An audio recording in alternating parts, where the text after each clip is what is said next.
தமிழ்நாடு சட்டப்பேரவையின் 4 நாட்கள் கூட்டத்தொடர் இன்றுடன் நிறைவு பெறுகிறது. நடப்பு கூட்டத்தொடரின் கடைசி நாளில் மானிய கோரிக்கைகள் மீதான விவாதத்திற்கு பதிலுரை மற்றும் வாக்கெடுப்பு நடைபெறும் என அறிவிக்கப்பட்டுள்ளது.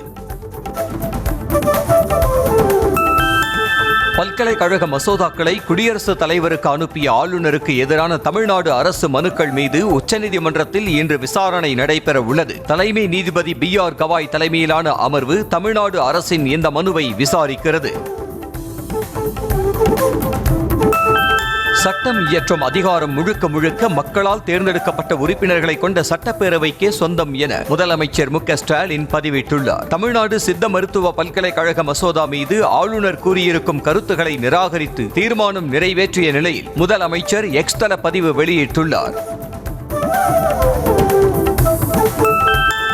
எம்ஜிஆரால் தோற்றுவிக்கப்பட்ட அதிமுக இன்று 54வது ஆண்டில் அடியெடுத்து வைப்பதால் தலைமை அலுவலகத்தில் கொண்டாட்டத்திற்கு ஏற்பாடு செய்யப்பட்டுள்ளது. அதிமுகவை ஆட்சி பீடத்தில் மீண்டும் அமர்த்த தமிழ்நாடு மக்கள் காத்துக் கொண்டிருப்பதாக தொண்டர்களுக்கு எடப்பாடி பழனிசாமி கடிதம் எழுதியிருக்கிறார்.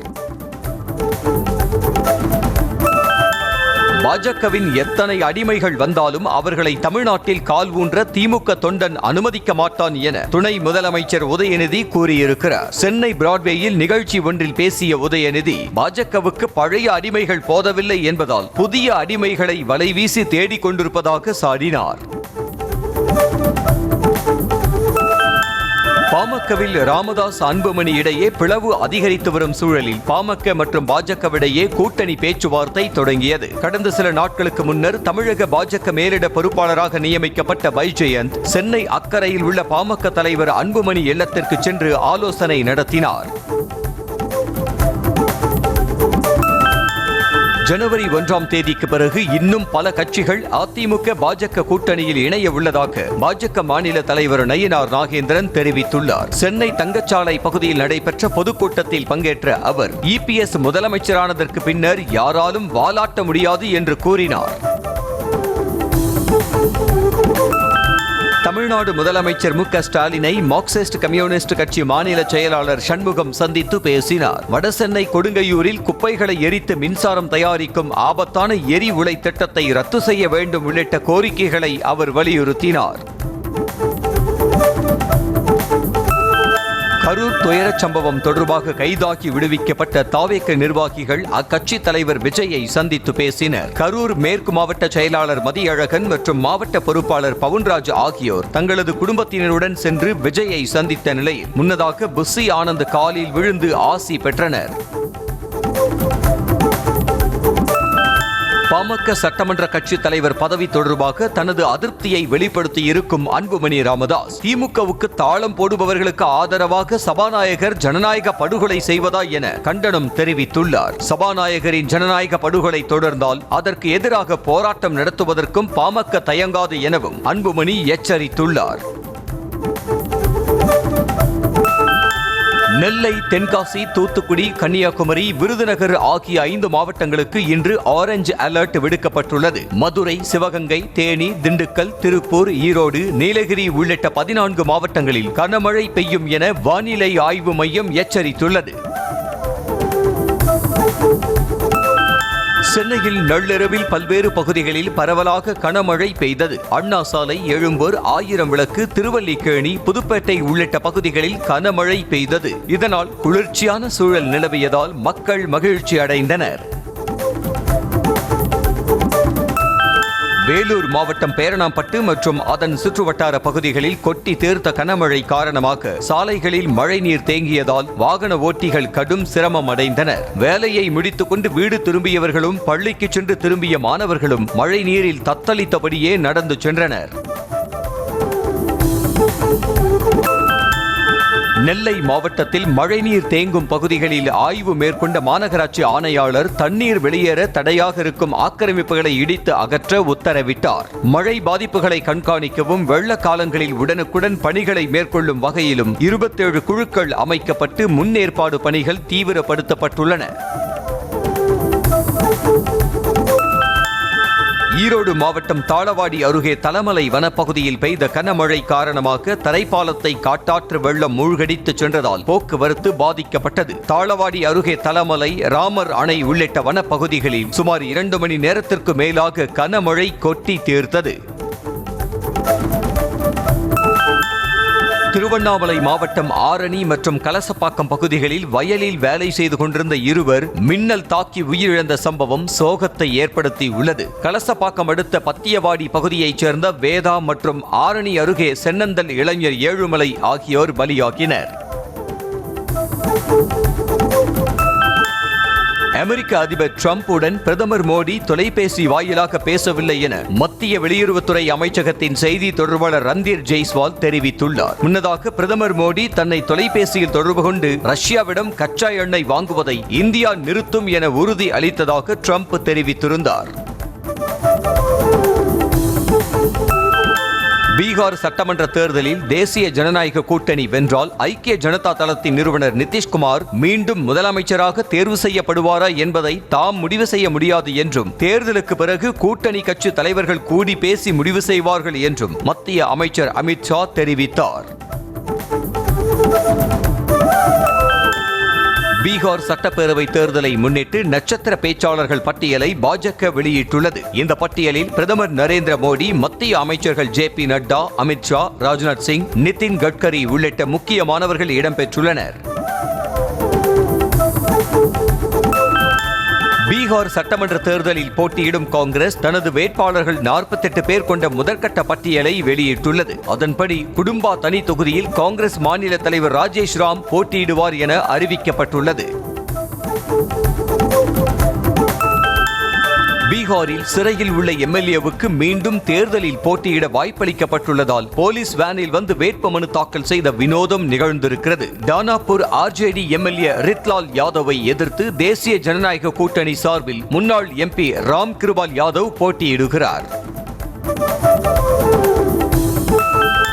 பிரபல போஜ்புரி பாடகரும் நடிகருமான கேஷரி லால் யாதவ் ராஷ்டிரிய ஜனதா தளத்தில் தன்னை இணைத்துக் கொண்டார். பீகார் சட்டமன்ற தேர்தலுக்கு இன்னும் சில நாட்களே உள்ள நிலையில் தனது மனைவியுடன் சென்ற கேஷரி லால் தேஜஸ்வி யாதவ் முன்னிலையில் ஆர்ஜேடியில் இணைந்தார். கடந்த 2019ஆம் ஆண்டே பாஜகவில் இணையும்படி அழைப்பு வந்தபோது கர்நாடக துணை முதலமைச்சர் சிவக்குமார் தெரிவித்துள்ளார். தனக்கு முதல்வர் பதவி கிடைக்காவிட்டால் ஆதரவு எம்எல்ஏக்களுடன் சிவக்குமார் தங்கள் கட்சியில் இணைவார் என சில மாதங்களுக்கு முன்பு பாஜக தலைவர்கள் கருத்து தெரிவித்திருக்கின்றனர். பெங்களூரு ஸ்ரீராம்புரத்தில் பட்ட பகலில் தமிழ்நாட்டைச் சேர்ந்த 21 வயது மாணவி கழுத்து அறுத்து கொல்லப்பட்ட பயங்கர சம்பவம் அதிர்ச்சியை ஏற்படுத்தி உள்ளது. காதலை ஏற்க யாமினி பிரியா என்பவர் மறுத்ததால் ஆத்திரத்தில் அவரை கொலை செய்து தலைமறைவான விக்னேஷ் என்ற இளைஞரை போலீசார் தேடி வருகின்றனர். சங்கங்களில் பணிபுரியும் பணியாளர்களுக்கு தீபாவளி போனஸ் மற்றும் கருணை தொகையை வழங்க தமிழக அரசு ஆணை பிறப்பித்துள்ளது. உபரி தொகை இல்லாமல் உள்ள சங்க பணியாளர்களுக்கு 10%, குறைந்த எண்ணிக்கையிலான பணியாளர்களுடன் போனஸ் சட்டத்தின் கீழ் வராத நிகர லாபம் ஈட்டும் சங்க பணியாளர்களுக்கு 20% போனஸ் வழங்கப்படும். டாஸ்மாக் பணியாளர்களுக்கு 20 விழுக்காடு போனஸ் வழங்க தமிழ்நாடு அரசு ஆணையிட்டுள்ளது. அதன்படி தமிழ்நாடு மாநில வாணிப கழகத்தில் பணிபுரியும் 24,816 பேருக்கு 40,62 லட்சம் ரூபாய் செலவில் மிகை ஊதியம் மற்றும் கருணை தொகை வழங்க நிதி ஒதுக்கி உத்தரவிடப்பட்டுள்ளது.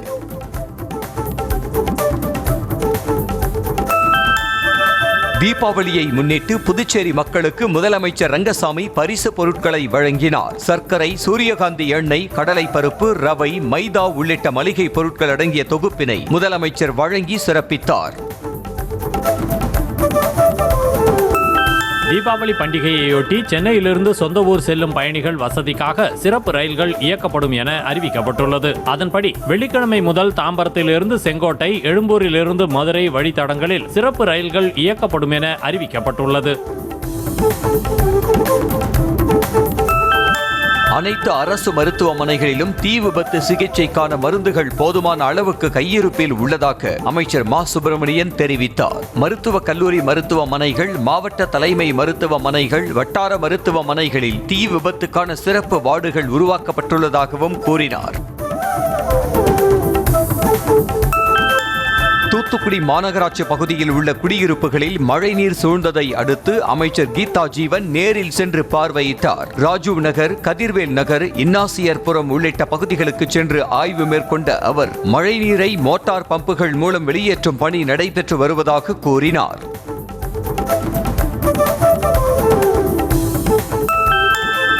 கரூரில் விஜய் பிரச்சார கூட்ட நெரிசலில் சிக்கி இறந்தவர்களின் உடல்களை 5 மேசைகளில் வைத்து பிரேத பரிசோதனை செய்தார்கள் என சுகாதாரத்துறை அமைச்சர் தெரிவித்ததாகவும், ஆனால் சட்டத்துறை அமைச்சரோ 8 மேசை என பேசியிருப்பதாக அண்ணாமலை தெரிவித்துள்ளார். பிரேத பரிசோதனைக்கு எத்தனை மேசைகள் அமைத்தார்கள் என்பதிலேயே இத்தனை குழப்பம் ஏன் எனவும் அவர் வினவியுள்ளார். சென்னை உயர்நீதிமன்றம் அருகே விசிக தலைவர் திருமாவளவன் காரும் வழக்கறிஞரின் பைக்கும் மோதிய விவகாரம் குறித்து விசாரணை நடத்த குழு அமைத்து தமிழ்நாடு பார் கவுன்சில் உத்தரவிட்டுள்ளது. பார் கவுன்சில் துணைத் தலைவர் அருணாச்சலம் மற்றும் சரவணன் அடங்கிய 2 நபர் விசாரணை குழு அமைத்துள்ளதாக பார் கவுன்சில் தலைவர் அமல்ராஜ் தெரிவித்தார். தமிழ்நாடு அரசின் அரசாணையை மறந்துவிட்டு நோயாளிகள் என பேனரில் அச்சடிக்கப்பட்டிருந்த நிலையில் மருத்துவர்கள் அவசரமாக ஸ்டிக்கர் ஒட்டி மறைத்தனர். தீபாவளி பண்டிகையை ஒட்டி தீக்காய சிறப்பு பிரிவை தொடங்கும் நிகழ்ச்சிக்கு அமைச்சர் மா சுப்பிரமணியனை வரவேற்று வைக்கப்பட்ட பேனரில் திருத்தம் செய்யப்பட்டது. தமிழகத்தில் அரசு கலை மற்றும் அறிவியல் கல்லூரிகளில் காலியாக உள்ள உதவி பேராசிரியர்கள் பணிக்கு இன்று முதல் விண்ணப்பிக்கலாம் என ஆசிரியர் தேர்வு வாரியம் அறிவித்திருக்கிறது. 2708 உதவி பேராசிரியர் பணியிடங்களுக்கு விண்ணப்பிக்க அடுத்த மாதம் 10ஆம் தேதி கடைசி நாள் என தெரிவிக்கப்பட்டுள்ளது. சென்னை மதுரவாயலில் உள்ள துரித உணவகத்தில் மது போதையில் ரகளையில் ஈடுபட்டு ஊழியரை தாக்கிய இளைஞரை போலீசார் கைது செய்தனர். பாஸ்கரன் என்ற இளைஞர் ஆர்டர் செய்த உணவு தாமதமானதால் கடையில் இருந்த பொருட்களை கீழே போட்டு சேதப்படுத்தியதுடன் அதனை கேட்ட ஊழியரை தாக்கி ரகளையில் ஈடுபட்ட சிசிடிவி காட்சி வெளியாகியுள்ளது. திண்டுக்கல் சிறையில் இருந்த வரிச்சியூர் செல்வத்தின் கூட்டாளி திடீரென உயிரிழந்த சம்பவம் பெரும் பரபரப்பை ஏற்படுத்தியுள்ளது. கேரள மாநிலம் எர்ணாகுளத்தைச் சேர்ந்தவரும் ரவுடி வரிச்சியூர் செல்வத்தின் நண்பருமான வர்கீஸ் வழக்கு ஒன்றில் திண்டுக்கல் நீதிமன்றத்தில் ஆஜர்படுத்தப்பட்டு சிறையில் அடைக்கப்பட்ட மறுநாளே உயிரிழந்ததாக தெரிவிக்கப்பட்டுள்ளது. ராணிப்பேட்டை மாவட்டம் வன்னிவேடு அருகே தேசிய நெடுஞ்சாலையில் முன்னால் சென்ற கார் மீது பின்னால் வந்த கார் மோதியதில் முன்பக்கம் என்ஜின் பாகம் முழுவதுமாக எரிந்து சேதமானது. தகவல் அறிந்து சென்ற தீயணைப்பு வீரர்கள் மளமளவென எரிந்த தீயை நீண்ட நேரம் போராடி அணைத்தனர். சிவகங்கை மாவட்டம் மானாமதுரை அருகே ஆனந்தபுரம் ரயில்வே கேட் மூடப்பட்ட நிலையில் பேச்சுவார்த்தைக்கு பின்னர் மீண்டும் மக்கள் பயன்பாட்டிற்கு திறக்கப்பட்டது. கடந்த 3ஆம் தேதி முதல் ரயில்வே கேட் மூடும் பணிகளை ரயில்வே துறை செய்து வந்த நிலையில் அனைத்து கட்சி சார்பில் ரயில் மறியல் போராட்டம் நடத்தப்படும் என எச்சரிக்கை விடுக்கப்பட்டிருந்தது. சேலம் அரசு சட்டக்கல்லூரி விடுதியில் மாணவ மாணவிகளுக்கு தரமற்ற உணவு வழங்கப்படுவதாக புகார் எழுந்திருக்கிறது. சரியாக வேகாத உருளைக்கிழங்கு உள்ளிட்டவைகளை சாப்பிட்ட மாணவிகள் உணவு ஒவ்வாமை காரணமாக வாந்தி எடுத்து பாதிக்கப்பட்டுள்ளனர். மேலும் கடந்த பிப்ரவரி மாதம் வழங்கப்பட்ட சோயா சங்க்ஸ் உணவில் புழுக்கள் இருந்துள்ளன. இதுகுறித்து பலமுறை புகார் அளித்தும் கல்லூரி விடுதி நிர்வாகம் நடவடிக்கை எடுக்கவில்லை என மாணவிகள் வேதனை தெரிவித்தனர். தருமபுரியில் வாகன திருட்டில் தொடர்ச்சியாக ஈடுபட்ட நபரை போலீசார் கைது செய்தனர். கிருஷ்ணகிரியைச் சேர்ந்த அக்பர் என்பவர் 25 இருசக்கர வாகனங்களை திருடியது தெரிய வந்தது. அவரிடமிருந்து 14 இருசக்கர வாகனங்களை போலீசார் பறிமுதல் செய்தனர். ஈரோடு மாவட்டம் அந்தியூர் அருகே பர்கூர் மலை பகுதியில் சுமார் 7.5 லட்சம் ரூபாய் மதிப்புள்ள தடை செய்யப்பட்ட 1210 கிலோ குட்கா பொருட்களை பறிமுதல் செய்த போலீசார் ஒருவரை கைது செய்தனர். ஊசிமலையில் போலீசார் வாகன தணிக்கை செய்த போது கர்நாடகா பதிவெண் கொண்ட வாகனத்தை ஓட்டி வந்த கந்தன்குமார் சிக்கினார். திருச்செந்தூர் முருகன் கோயில் கடல் பகுதியில் 100 மீட்டர் தூரத்திற்கு கடல் உள்வாங்கிய போதும் கோயிலுக்கு வந்த பக்தர்கள் எந்தவித அச்சமும் இன்றி வழக்கம் போல் புனித நீராடி சுவாமி தரிசனம் செய்தனர். கடல் நீர் உள்வாங்கிய கடல் பரப்பில் பாசி படர்ந்த பாறைகள் வெளியே தெரிந்தன. கன்னியாகுமரியிலிருந்து கேரளாவிற்கு காரில் கடத்த முயன்ற 1.5 டன் ரேஷன் அரிசியை பறிமுதல் செய்த தாசில்தார் தப்பி ஓடிய நபர்கள் குறித்து விசாரணை மேற்கொண்டு வருகின்றனர். தக்கலை குமாரகோயில் பகுதியில் சந்தேகப்படும்படியான காரை நிறுத்தி சோதனை செய்தபோது அதில் ரேஷன் அரிசி கடத்தியது தெரிய வந்தது.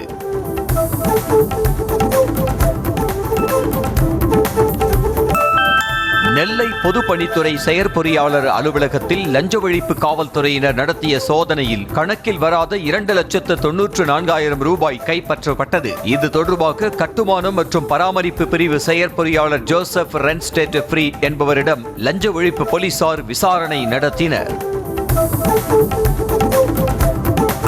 திருப்பத்தூர் மாவட்டம் ஜோலார்பேட்டை அருகே மணல் கடத்திய நபரை போலீசார் கைது செய்தனர். ஊசி நாட்டான் வட்டம் பகுதியில் மணல் திருட்டில் ஈடுபட்ட கிருஷ்ணமூர்த்தி மற்றும் அஜித்குமார் போலீசாரை கண்டதும் தப்பி ஓடினர். இதில் கிருஷ்ணமூர்த்தி தப்பி ஓடிய நிலையில் அஜித்குமார் சிக்கினார். விழுப்புரம் மாவட்டம் திண்டிவனம் அருகே நடுவனந்தல் கிராம ஏரியில் விதிமுறைகளை மீறி மணல் அள்ளியதாக 3 கைது செய்யப்பட்டனர். நடுவனந்தல் கிராமத்தைச் சேர்ந்த அந்த 3 ஒரு லாரி, டிப்பர் டிராக்டர், ஜேசிபி உள்ளிட்டவற்றை போலீசார் கைப்பற்றினர். திருவள்ளூர் மாவட்டம் வெள்ளங்குளம் பகுதியில் இறால் பண்ணைகளின் மின் இணைப்பை துண்டிக்க ஆட்சியர் உத்தரவிட்டும் மின்வாரிய அதிகாரிகள் நடவடிக்கை எடுக்கவில்லை என மக்கள் புகார் தெரிவித்தனர். விளைநிலங்கள் பாதிக்கும் வகையில் ரசாயன கழிவுகளை வெளியேற்றிய இறால் பண்ணைகளின் மின் இணைப்பை துண்டிக்க உத்தரவிடப்பட்டிருந்தது. காஞ்சிபுரம் மாவட்டத்தில் சுற்றுச்சூழல் நிலத்தடி நீர் பாதுகாக்கும் வகையில் தமிழ்நாடு அரசு தொண்டு நிறுவனங்கள், தன்னார்வ அமைப்புகள் உதவியுடன் பனை விதைகள் நடும் பணியை மாவட்ட ஆட்சியர் கலைச்செல்வி துவக்கி வைத்தார். இதில் 16க்கும் மேற்பட்ட பள்ளிகளைச் சேர்ந்த மாணவர்கள் கலந்து கொண்டு சுமார் 5,000 பனை விதைகளை பல்வேறு இடங்களில் நடவு செய்தனர். தமிழ்நாட்டில் 9,207 தற்காலிக பட்டாசு கடைகளுக்கும் சென்னை பெருநகரில் 1,088 கடைகளுக்கும் தடையில்லா சான்று வழங்கப்பட்டுள்ளதாக தீயணைப்புத்துறை தரப்பில் தெரிவிக்கப்பட்டுள்ளது. இதுகுறித்து வெளியான செய்தி குறிப்பில் தீபாவளியை முன்னிட்டு 5 நாட்கள் தொடர் பணியில் இருக்க தீயணைப்பு வீரர்களுக்கு அறிவுறுத்தப்பட்டுள்ளதாக குறிப்பிடப்பட்டுள்ளது. நாமக்கல்லில் தூய்மை பணியாளர்களுக்கு மாநகராட்சி சார்பில் சீருடை வழங்கும் விழா நடைபெற்றது. தனியார் திருமண மண்டபத்தில் தீபாவளியை முன்னிட்டு நடைபெற்ற விழாவில் 500க்கும் மேற்பட்ட தற்காலிக மற்றும் நிரந்தர தூய்மை பணியாளர்களுக்கு சீருடை மற்றும் இனிப்புகள் வழங்கி அசைவ விருந்தும் வழங்கப்பட்டது. ராமநாதபுரம் மாவட்டம் பரமக்குடி தீயணைப்புத்துறை அலுவலகத்தில் லஞ்ச ஒழிப்புத்துறை போலீசார் நடத்திய சோதனையில் கணக்கில் வராத பணம், வெடி பாக்ஸ்கள் பறிமுதல் செய்யப்பட்டன. பட்டாசு கடைகளில் பணம், வெடி பாக்ஸ்கள் இலவசமாக பெறப்படுவதாக வந்த தகவலின் பேரில் ஆய்வு மேற்கொண்டதில் 35,300 ரூபாய் பணம் மற்றும் 50க்கும் மேற்பட்ட வெடி பாக்ஸ்களை பறிமுதல் செய்தனர். ஈரோடு மாவட்டம் கோபிச்செட்டிப்பாளையத்தில் அதிமுக 54ஆம் ஆண்டு துவக்க நிகழ்ச்சிக்காக எடப்பாடி பழனிசாமி ஆதரவாளர்கள் அனுமதியின்றி வைக்கப்பட்ட பிளக்ஸ் பேனர்கள் அகற்றப்பட்டன. நகராட்சியில் முறையாக அனுமதி பெறாமல் பிளக்ஸ் பேனர்கள் வைத்துள்ளதாக புகார் எழுந்ததை அடுத்து நகராட்சி அதிகாரிகள் அகற்றினர்.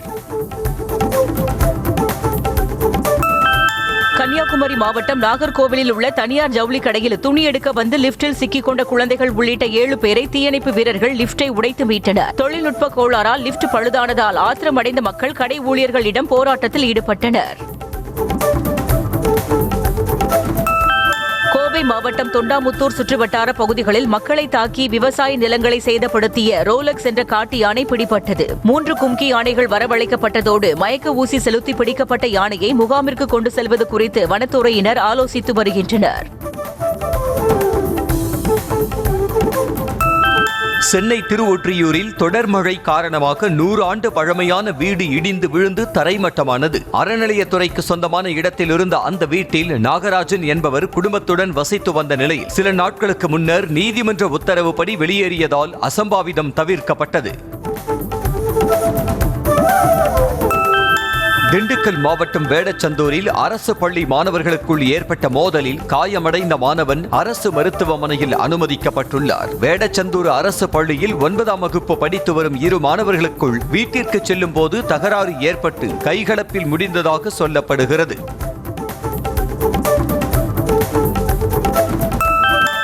கள்ளக்குறிச்சி மாவட்டம் உளுந்தூர்பேட்டை புறவழிச்சாலையில் 30 அடி பள்ளத்தில் கவிழ்ந்த கார் அப்பளம் போல் நொறுங்கியது. விஜயகுமார் என்பவர் சென்னையிலிருந்து கோவை நோக்கி சென்று கொண்டிருந்த போது சாலையில் இருந்த மழை நீர் காரணமாக கட்டுப்பாட்டை இழந்த கார் விபத்துக்குள்ளானது. இதில் விஜயகுமார் சிறு காயங்களுடன் உயிர் தப்பினார். காஞ்சிபுரம் மாவட்டம் ஒரகடம் அருகே பைக்கில் சென்ற கல்லூரி மாணவர்கள் லாரி மீது மோதியதால் இருவரும் பலியான சம்பவம் பெரும் சோகத்தை உண்டாக்கியுள்ளது. அப்துல் அஜீஸ் மற்றும் மோகன சுந்தரம் ஆகிய இருவரும் வண்டலூர் வாலாஜாபாத் சாலையில் சென்று கொண்டிருந்த போது முன்னே சென்ற லாரி திடீரென யூ டர்ன் எடுத்ததால் பின்னால் பைக்கில் வந்த இருவரும் வேகமாக மோதினர். கன்னியாகுமரி மாவட்டம் குருசடியில் முன்விரோதம் காரணமாக கட்டுமான தொழிலாளி கத்தியால் குத்தி கொல்லப்பட்டார். இதுகுறித்து ஆசாரி பள்ளம் போலீசார் வழக்கு பதிவு செய்த நிலையில் சிவராஜனை கொலை செய்த கன்னடி என்பவர் கைது செய்யப்பட்டார். தலைமறைவான பிரவீன் என்பவரை போலீசார் தேடி வருகின்றனர். மதுரையில் மாவட்ட ஆட்சியரகத்தில் ஆரோக்கிய உணவு திருவிழா நடைபெற்றது. அரிசி, கொண்டைக்கடலை, துவரம் பருப்பால் உருவாக்கப்பட்ட பிள்ளையார் உருவ கோலம், பழங்கள், காய்கறிகளால் மீனாட்சி அம்மன் கோலம் என தேசிய ஊட்டச்சத்து மாத விழாவை முன்னிட்டு சிறப்பான உணவு திருவிழா நடைபெற்றது. தென்காசி மாவட்டம் சேந்தமரம் அருகே காரும் பைக்கும் மோதி விபத்துக்குள்ளானதில் இருவர் உயிரிழந்தனர். வீரசிகாமணியை நோக்கிச் சென்ற பைக்கும் சுரண்டை பகுதியை நோக்கிச் சென்ற காரும் நேருக்கு நேர் மோதி விபத்துக்குள்ளானதில் பைக்கில் வந்த அம்பாசமுத்திரத்தைச் சேர்ந்த சிவா உயிரிழந்தார். திருநெல்வேலி மாவட்டம் முக்கூடலில் மாடியிலிருந்து கீழே விழுந்த 4 மாத பெண் குழந்தை பரிதாபமாக உயிரிழந்தது. சிங்கம்பாறையைச் சேர்ந்த அந்தோனி ராஜ், சசிதா தம்பதியினரின் குழந்தை தீவிஷா. கை குழந்தை தீவிஷாவுடன் மாடியில் நின்று கொண்டிருந்த சசிதா குழந்தையை தவற விட்டதாக சொல்லப்படுகிறது. திருப்பத்தூர் மாவட்டம் எல்லையம்மன் கோயில் பகுதியில் உள்ள வக்ஃப் சொத்துகளில் முறைகேடுகள் நடப்பதாக இஸ்லாமியர்கள் நகர காவல் நிலையத்தில் புகார் அளித்துள்ளனர். முத்தல்லிகள் மற்றும் நிர்வாகத்தினர் தங்கள் சுய லாபத்திற்காக வக்ஃப் சொத்துக்களை பயன்படுத்துவதோடு மோசடிகளாக அவைகளை விற்பனை செய்ததாகவும் குற்றச்சாட்டு எழுந்துள்ளது. திருவள்ளூர் மாவட்டம் அம்பத்தூரில் சாலையோர பழ வியாபாரியிடம் ரவுடிகள் மாமூல் கேட்டு சரமரியாக தாக்கும் சிசிடிவி காட்சிகள் வெளியாகியுள்ளன. அடிக்கடி இதுபோன்ற சம்பவங்கள் நிகழ்ந்து வருவதால் காவல்துறையினர் உரிய நடவடிக்கை எடுக்க வேண்டும் என கோரிக்கை எழுந்திருக்கிறது. விருதுநகர் மாவட்டம் திருச்சுழி அருகே அரசு மாணவியர் விடுதியின் நுழைவு வாயிலில் உள்ள சிமெண்ட் ஸ்லாப் பெயர்ந்து விழுந்ததால் மாணவிகள் பதறி போயினர். ரெட்டிப்பட்டி பகுதியில் செயல்பட்டு வரும் இந்த விடுதியில் 35க்கும் மேற்பட்ட மாணவிகள் தங்கி படித்து வரும் நிலையில் விடுதியில் பராமரிப்பு பணி மேற்கொள்ள கோரிக்கை விடுக்கப்பட்டுள்ளது. வேலூர் அருகே கல்லூரி பேருந்தை முந்த முயன்ற பைக் விபத்தில் சிக்கியதில் பெண் தலை நசுங்கி உயிரிழந்த சம்பவம் சோகத்தை ஏற்படுத்தியுள்ளது. சஞ்சீவிபுரத்தைச் சேர்ந்த ஜாய்ஸ் என்பவர் கணவர் ரவியுடன் பைக்கில் சென்றபோது முன்னே சென்ற பேருந்தை முந்திச் செல்ல முயன்று நிலை தடுமாறி கீழே விழுந்தனர். அப்போது எதிரே வந்த இனோவா காரின் டயரில் சிக்கி ஜாய்ஸ் பலியானார். தூத்துக்குடியில் புதிய தமிழகம் கட்சி சார்பில் தமிழ்நாடு அரசை கண்டித்து கண்டன ஆர்ப்பாட்டம் நடைபெற்றது. தூத்துக்குடி மாநகரை ஒட்டிய பகுதிகளில் செயல்பட்டு வரும் தனியார் தொழிற்சாலைகளில் தேவேந்திர குல வேளாளர் இளைஞர்கள் மற்றும் உள்ளூர் இளைஞர்களுக்கு வேலை வாய்ப்பில் முன்னுரிமை வழங்க வேண்டும் என்பதை வலியுறுத்தி கோஷங்கள் எழுப்பப்பட்டது. இலங்கை யாழ்ப்பாண மாவட்டத்தில் உள்ள அனலை தீவு அருகே கரை ஒதுங்கிய படகில் சென்ற புதுக்கோட்டை மாவட்டத்தைச் சேர்ந்த 3 மீனவர்களை இலங்கை படையினர் கைது செய்தனர். என்ஜின் பழுது ஏற்பட்ட நிலையில் காற்றின் வேகத்தால் படகு திசை மாறி அனலை தீவில் கரை ஒதுங்கியுள்ளது. ஹைதராபாத் ஷம்ஷாபாத் விமான நிலையத்தில் பெரிய அளவில் தங்கம் பறிமுதல் செய்யப்பட்டது. ஏர் அரேபியா விமானத்தில் குவைத் நாட்டிலிருந்து ஹைதராபாத் வந்த ஒரு நபரை சந்தேகத்துடன் சோதனை செய்தபோது டோர் மெட்டாலிக் லாக்கில் மறைத்து கொண்டு வந்த 1798 கிராம் தங்கம் பறிமுதல் செய்யப்பட்டது. கர்நாடக அரசு நடத்தும் சாதிவாரி கணக்கெடுப்பில் தங்கள் விவரங்களை அளிக்க நாராயணமூர்த்தி தம்பதி மறுப்பு தெரிவித்திருக்கின்றனர். தாங்கள் பிற்படுத்தப்பட்ட பிரிவைச் சேர்ந்தவர்கள் அல்ல என மட்டும் சுதாமூர்த்தி கடிதம் எழுதி கொடுத்திருப்பதாக கூறப்படுகிறது. தீபாவளி பண்டிகையை முன்னிட்டு தலைநகர் டெல்லியில் கடும் போக்குவரத்து நெரிசல் ஏற்பட்டுள்ளதால் பொதுமக்கள் பாதிக்கப்பட்டுள்ளனர். டெல்லியில் இதுபோன்ற போக்குவரத்தை தான் பார்த்ததில்லை என இணையவாசிகள் விமர்சித்து வருகின்றனர். மேலும் சிலர் 2 மணி நேரத்திற்கு மேலாக ஒரே இடத்தில் சிக்கிக் கொண்டிருப்பதாகவும் வேதனை தெரிவித்திருக்கின்றனர். இருமல் மருந்து குடித்த குழந்தைகள் பலியான சம்பவத்தின் அதிர்வலைகளே அகலாத சூழ்நிலையில் மத்திய பிரதேசத்தில் அரசு மருத்துவமனையில் குழந்தைக்கு வழங்கப்பட்ட ஆன்டிபயோட்டிக் மருந்தில் புழுக்கள் இருந்ததாக புகார் எழுந்துள்ளது. குவாலியர் மாவட்டம் மோரார் நகரில் உள்ள அரசு மருத்துவமனையில் வழங்கப்பட்ட அசித்ரோமைசின் மருந்தில் புழுக்கள் இருந்ததாக குழந்தையின் தாய் புகார் அளித்தார். அரசுமுறை பயணமாக இந்தியா வந்துள்ள எகிப்து வெளியுறவு அமைச்சர் பத்ரா அப்டெலாட்டி மத்திய வெளியுறவு அமைச்சர் ஜெய்சங்கருடன் சந்தித்து பேசினார். அப்போது பாதுகாப்பு, பொருளாதாரம், தொழில்நுட்பம் உட்பட பல்வேறு துறைகளில் இரு நாடுகளின் ஒத்துழைப்பை பலப்படுத்துவது குறித்து பேச்சுவார்த்தை நடைபெற்றது. டெல்லி பல்கலைக்கழக மாணவர் சங்க இணைச் செயலாளருக்கும் ஏபிவிபி உறுப்பினர்களுக்கும் இடையே ஏற்பட்ட கடுமையான வாக்குவாதத்தின் போது பேராசிரியர் ஒருவர் கன்னத்தில் அறைந்த சம்பவம் அதிர்ச்சியை ஏற்படுத்தியுள்ளது. போலீசாரின் முன்னிலையிலேயே பேராசிரியர் தாக்கப்பட்டதன் அதிர்ச்சியூட்டும் வீடியோ வெளியாகியுள்ளது. பூரண மதுவிலக்கு அமலில் உள்ள பீகாரில் கழிவறை கோப்பைக்குள் மறைத்து வைத்து மது விற்பனை செய்த வீட்டின் உரிமையாளர் கைது செய்யப்பட்டார். குமார் என்பவரை கைது செய்த அதிகாரிகள் சுமார் 30 பாட்டில்கள் மற்றும் இருசக்கர வாகனத்தை பறிமுதல் செய்தனர். மத்திய பிரதேசத்தில் பாழடைந்த விமானத்தை 5 ஸ்டார் ஹோட்டலாக மாற்றும் பணிகள் மும்முரமாக நடைபெற்று வருகின்றன. உஜ்ஜயினியின் சங்கர்புரியில் விமானம் புதுப்பிக்கப்பட்டு ஹோட்டலாக மாற்றப்படுவதை பொதுமக்களும் பள்ளி மாணவர்களும் ஆவலுடன் கண்டு வருகின்றனர். பஞ்சாபில் தொழிலதிபரிடமிருந்து 8 லட்சம் ரூபாய் லஞ்சம் வாங்கியதாக சிபிஐ அதிகாரிகளால் கைது செய்யப்பட்ட டிஐஜி ஹர்சரண் சிங் புல்லாரின் மொஹாலி அலுவலகத்திலிருந்து 5 கோடி ரூபாய் பணம், 1.5 கிலோ நகைகள் பறிமுதல் செய்யப்பட்டது. மேலும் 2 சொகுசு கார்கள் மற்றும் 22 சொகுசு கடிகாரங்களும் பறிமுதல் செய்யப்பட்டன. ராஜஸ்தான் மாநிலம் ஜோத்பூரில் உள்ள தேவ்நகர் காவல் நிலையத்திற்கு எதிரே இருந்த பெயிண்ட் கடையில் திடீரென தீப்பற்றி தீ விபத்து ஏற்பட்டது. தீ முழுவதுமாக பரவி மளமளவென பற்றி எரிந்த நிலையில் தகவல் அறிந்து வந்த தீயணைப்புத் துறையினர் தீயை அணைக்கும் பணியில் ஈடுபட்டனர்.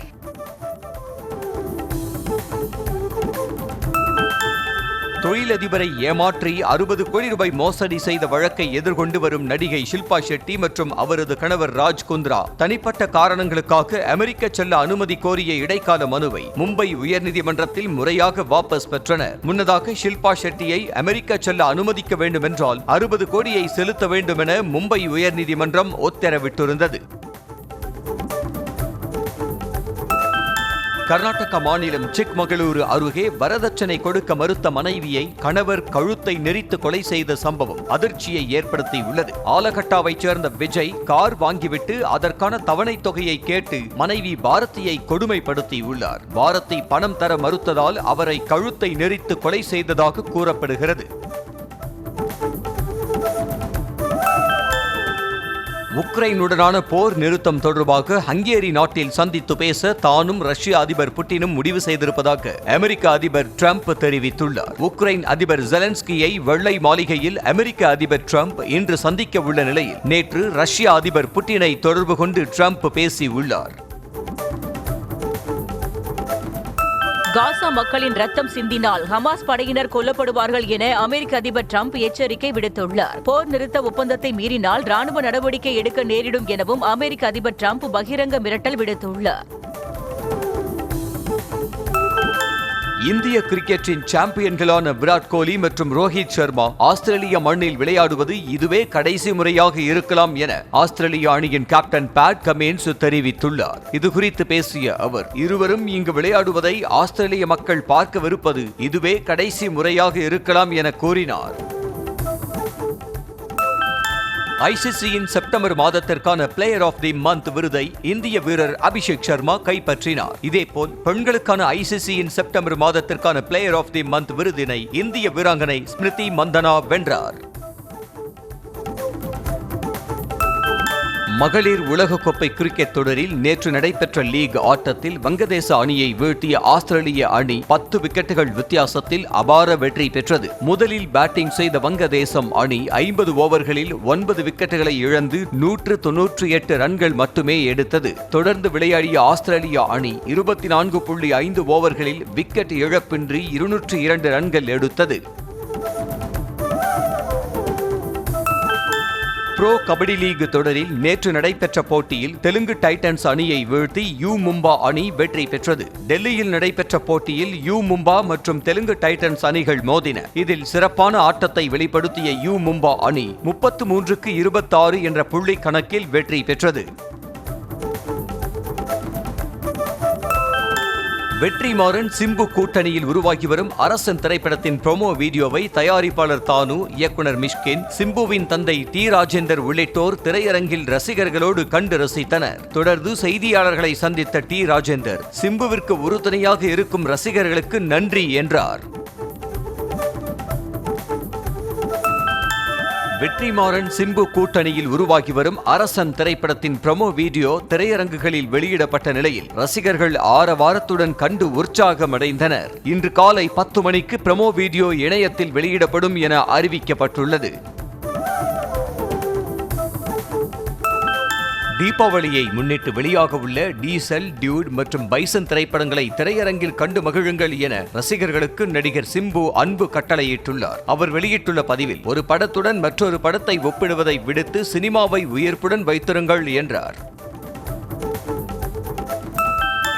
பாகுபலி தி எபிக் திரைப்படம் 3 மணி நேரம் 44 நிமிடங்கள் திரையிடப்படும் என படக்குழு அறிவித்திருக்கிறது. பாகுபலி தி பிகினிங் மற்றும் பாகுபலி தி கன்க்ளூஷன் ஆகிய பிளாக்பஸ்டர் படங்களின் மறு திருத்தப்பட்ட பதிப்பாக பாகுபலி தி எபிக் உருவாக்கப்பட்டுள்ளது. இத்திரைப்படம் வரும் 31ஆம் தேதி வெளியாகிறது.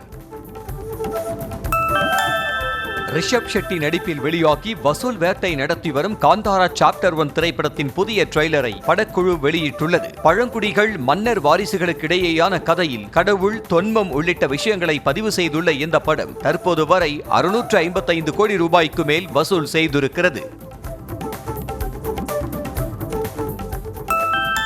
பிருத்விராஜ் நடிப்பில் உருவாகி வரும் ஐநோபடி திரைப்படத்தின் ஃபர்ஸ்ட் லுக் போஸ்டர் வெளியாகியுள்ளது. நிசர் பஷீர் இயக்கத்தில் முகேஷ் ஆர் மேத்தா, சி.வி. சாரதி, சுப்ரியா மேனன் ஆகியோர் இணைந்து தயாரிக்கும் இந்த படத்தில் பார்வதி திருவோத்து கதாநாயகியாக நடிக்கிறார். பார்வதா என்டர்டெயின்மெண்ட் தயாரிப்பில் நடிகர் கருணாஸின் மகனான நடிகர் கென் கருணாஸ் நடித்து இயக்கும் புதிய திரைப்படத்திற்கான அதிகாரப்பூர்வ அறிவிப்பு காணொலியாக வெளியிடப்பட்டுள்ளது. பள்ளிக்கூட பின்னணியின் கதையில் உருவாகி வரும் இந்த திரைப்படம் பெரும் எதிர்பார்ப்பை ஏற்படுத்தியுள்ளது. டிவிஎஸ் மோட்டார் நிறுவனம் அதிகம் எதிர்பார்க்கப்பட்ட அட்வென்ச்சர் டூரிங் பிரிவில் என்ட்ரி கொடுத்தது. இந்திய சந்தையில் புதிய RTX மாடல் 3 வேரியன்ட்களில் கிடைக்கிறது. இதன் பேஸ் மாடலின் விலை 1,99,000 ரூபாய் என நிர்ணயம் செய்யப்பட்டுள்ளது.